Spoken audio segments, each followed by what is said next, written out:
এটাই কি তাহলে শেষ কথা তোর? আরেকবার ভালো করে ভেবে দেখতে কি পারতিস না রনি? সন্ধ্যাবেলা রান্নাঘরে চা বানানোর সময় সাথী রেখা দেবীর কানে আসে স্বামী রণজয়বাবুর উত্তেজিত কণ্ঠ। তড়িঘড়ি গ্যাসটা বন্ধ করে ছুটে আসেন উনি। রণজয় তখন নিজের মতো বলে চলেছেন, কাজটা তুই ঠিক করছিস না রনি। আমার জন্য না হোক, অন্তত তোর মায়ের জন্য একবার। হ্যালো, হ্যালো, তুই কি শুনতে পাচ্ছিস আমার কথা?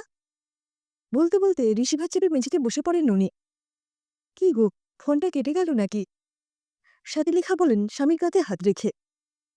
ঝাপসা হয়ে আসা চশমার কাজটা মুছতে মুছতে রণজয় উত্তর দেন, না গিন্নি, কেটে যায়নি। বলা ভালো রনি ফোনটা কেটে দিল। আমাদের কথা শোনার মতো ইচ্ছেটাই যে ও হারিয়ে ফেলেছে। আন্দাজ করেছিলাম এমন কিছুই ঘটবে। কতবার যখন কথা বলেছিল তখনই রনি আমাকে বলেছিল এই বাড়ি বেচে দিয়ে ওর ওখানে চলে যেতে। সেটা সম্ভব নয়। কিন্তু এই প্রমোটার সমী দিলে কি করবে? কিছু ভেবেছ? সাথে লেখা বলেন মৃদু কণ্ঠে, দেখছি। আপাতত একটু চা দাও, নইলে মাথার জট খুলবে না। রঞ্জয়বাবু বলেন স্ত্রীর উদ্দেশ্যে কথাগুলো। বলে ঘর ছেড়ে বারান্দায় গিয়ে ইজি চেয়ারে গায়ে এলিয়ে দেন রণজয়। এককালে নিজেদের মেধাবী ছেলে রনিতকে নিয়ে খুব গর্ব ছিল ওনাদের। রনিত উচ্চশিক্ষিত হলেও জীবনের শিক্ষা থেকে বঞ্চিত হয়েছে। শেষ বয়সে এসে মনে হয় ওকে মানুষ হওয়ার শিক্ষাটা দিলে বোধহয় খুব ভালো হতো। না, কিছু একটা ভাবতেই হবে, খুব তাড়াতাড়ি। ভাবনা সাগরে ডুবসাঁতার কাটছিলেন রণজয়। হুঁশ ফিরে সাথীলেখার কণ্ঠে, নাও ধরো তোমার চা, খেয়ে নিও কিন্তু। আমি যাই, রাতের খাবারের আয়োজন করি। পাতের ব্যথাটা আবার বেড়েছে দিন কয়েক হলো। রান্নাটা সেরে গরম জলের সেঁক নেব। এই বলে রান্নাঘরের দিকে পা বাড়ান উনি। এমন সময় চোখ বন্ধ অবস্থাতেই রণজয় বলেন, আগামীকাল আমার সঙ্গে একটু বেরোতে পারবে গিন্নি? অনেকদিন তো হলো এই ঘরের মধ্যে কাটালাম। আগামীকাল না হয় বাইরে বাইরেই ঘুরবো সারাদিন। এই বুড়ো বয়সে সারাদিন বাড়ির বাইরে? অবাক হয়ে সাথীলেখা বলেন। মৃদু হেসে রণজয়বাবু বলেন, আহা চলোই না। সেই নতুন বিয়ের পর একবার যেমন ঘুরতে বেরিয়েছিলাম, ময়দান, ভিক্টোরিয়া, চিনিবাদামের গন্ধ, নিজেদের পুরনো প্রেমটা আরেকবার ঝালিয়ে নেব শেষবারের মতো। শেষবারের মতো মানে?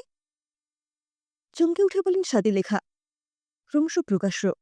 রণজয় বলেন স্ত্রীর উদ্দেশ্যে। পরদিন সকাল সকাল বেরিয়ে পড়েন ওনারা। প্রথমে কালীঘাটে পুজো দিয়ে শুরু হয় ওনাদের যাত্রা। তারপর সারাদিন এদিক ওদিক ঘুরে বেড়ান দুজনে। ফুচকা থেকে চিনেবাদাম, বাদ যায় না কিছুই। তারপর দিনের শেষে পড়ন্ত বিকেলে ময়দানে এসে বসেন দুজনে। বেলা শেষের আলো ছুঁয়ে যায় সাথীলেখার গালে। সামনের দিকে তাকিয়ে সাথী বলেন, কি দেখছ অমন করে? কিছু না, এমনি। দেখে নিতে দাও গিন্নি, হাতে আর বেশি সময় নেই যে। কিন্তু তোমাকে যে কি করে বলি কথাটা। রণজয় বলেন কাঁপা কাঁপা কণ্ঠে।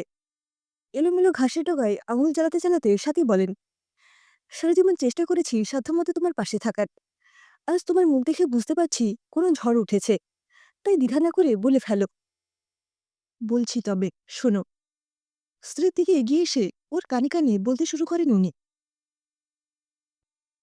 সবটা শুনতে শুনতে শক্ত করে স্বামীর হাত চেপে ধরেন সাথীলেখা। তারপর দুজনে মিলে এগিয়ে চলেন মেট্রো স্টেশনের দিকে। না, আর ভাবার অবকাশ নেই কোনো। এই তো বুবা টানেলের বুক চিরে মেট্রো এগিয়ে আসছে। দুজনে মিলে এগিয়ে যান মরণ ঝাঁপ দেবেন বলে। বেঁচে থেকে লাভ কি? সময় যাতাকলে ওনাদের জীবনটাও তো নিখোঁজকাল সুরঙ্গের মতোই হয়ে দাঁড়িয়েছে। এইভাবে প্রতিদিন প্রমোটারের চোখ রাঙানি, বাড়ি বেচতে রাজি না হলে বাজারে যাতায়াতের পথে মস্তান পাঠিয়ে হুমকি, এসব মানসিক চাপ কতদিন সহ্য করা যায় বুড়ো বয়সে পৌঁছে? তার থেকে একেবারে শেষ হলেই সব চুকে বুকে যাবে। কিন্তু না, ঝাঁপ দেওয়ার ঠিক আগের মুহূর্তে একটা হাত টেনে ধরে ওনাদের দুজনকে। ঘটনার আকস্মিকতায় জ্ঞান হারান ওনারা। যখন জ্ঞান ফিরে রণজয় আর সাথীলেখা দেখেন নীলচে আলোয় আলোকিত কোন এক হসপিটালের কেবিনে শুয়ে আছেন ওনারা পাশাপাশি বেডে। ওনাদের বিছানার অদূরে বসে আছে একটি মেয়ে। বয়স মেরে কেটে বছর ৩০। শ্যামলা হলেও চোখ দুটো অসম্ভব উজ্জ্বল। ওনাদের জ্ঞান ফিরতে দেখেই বলে, শরীর দুর্বল আছে আপনাদের, এখন উঠবেন না। কিন্তু তুমি কে মা? কেন বাঁচালে আমাদের? রণজয় জিজ্ঞেস করেন। মৃদু হেসে মেয়েটি বলে, আমি দামিনী। কোনো কারণে আপনারা বাঁচার ইচ্ছে হারিয়েছেন, সেটা বুঝতে পারছি। কিন্তু কেন? একবারও ভেবে দেখেছেন মরতে গিয়ে যদি সফল না হতেন তাহলে কি হতো? পঙ্গু হয়ে জড়ভরতের মতো থাকলে লোকসমাজে লজ্জা আরও বাড়ত বই কমত না। আসলে আমাদের ছেলে রনিত আর কখনো এদেশে ফিরবে না। আমরা দুই বুড়ো বুড়ি সম্পূর্ণ একা। প্রমোটার বাড়ি দখল করতে উঠতে বসতে চাপ দিচ্ছে, তাই আমরা এই সিদ্ধান্ত নিয়েছিলাম। এত কিছু যুক্তিতর্ক ভেবেই দেখিনি। এতদূর বলে কান্নায় ভেঙে পড়েন সাদিলেখা। হ্যাঁ, এই ভুলটাই আপনাদের মতো অনেকেই করে থাকে। আর ওই প্রমোটাররা বেছে বেছে এইরকম মানুষদেরই টার্গেট করে। প্রবীণ নাগরিকদের জন্য এই শহরটা আর আগের মতো নিরাপদ নয়। এতদূর বলে কাঁধের ব্যাগ থেকে জলের বোতল বার করে একটু গলায় ঢেলে দামিনী আবার বলে, যাক সেসব কথা।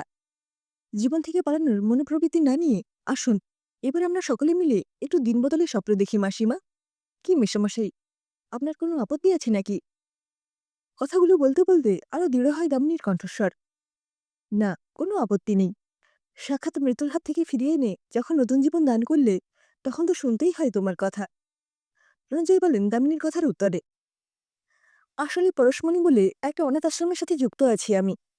আজ আপনারা শুধুমাত্র আপনাদের সন্তানের অবহেলা পেয়ে আত্মহত্যা করতে যাচ্ছিলেন।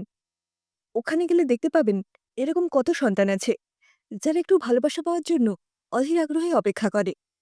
ওরা বাড়ি, অর্থ, বিষয় সম্পত্তি কোনো কিছুই চায় না, চাই শুধুই ভালোবাসা। যদি স্নেহের একটু ছোঁয়া না হয় ওদের দিলেন, রাজি থাকলে জানাবেন। এখন আমি আসি, আগামীকাল আবার এসে দেখে যাব আপনাদের।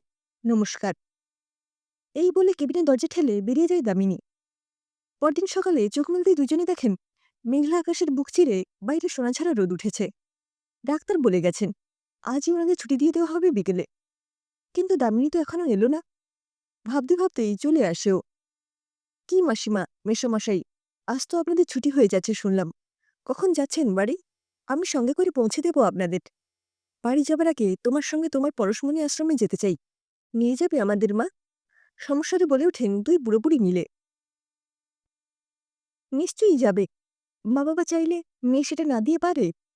বলতে বলতে চিকচিক করে ওঠে দামিনী দুই চোখের কোণ। হসপিটাল থেকে ছুটির পর বিকেলে দামিনীর হাত ধরে পরশমণি হোমে পৌঁছন সাদিলেখা আর রণজয়। ছোট ছোট বাচ্চাগুলো দৌড়ে আসে ওদের দামিনী দিদিমণিকে দেখে। সাদিলেখা আর রণজয়কে দেখে দামিনী ওদের বলে, আজ থেকে এরা তোমাদের নতুন বন্ধু।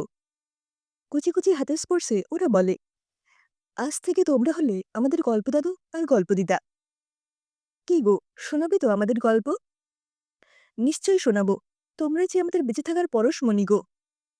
চুমুতে চুমুতে ওদের ভরিয়ে দিতে দিতে উত্তর দেন দুজনে।